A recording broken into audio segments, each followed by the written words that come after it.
অনেক খুন করা হয়েছে 28 অক্টোবরে এখানে শহীদ ভূমি রয়েছে।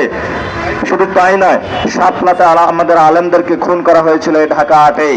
শুধু তাই নয়, এখানে সাম্যকে খুন করা হয়েছিল। আমরা একটি হত্যাকাণ্ডের এ পর্যন্ত বিচার বুঝে পাইনি। এই বিচারগুলো বাংলাদেশে আমরা দ্রুত বাস্তবায়ন চাই। সাথে সাথে ঢাকা 8-এ আমরা নারীদের জন্য নিরাপদ আবাসস্থান গড়তে চাই। ঢাকা 8-এ আমরা শিক্ষার্থী যারা রয়েছে তাদের আবাস স্থল যেটা রয়েছে সেটার সুন্দর নিরাপদ একটি ব্যবস্থা করতে চাই।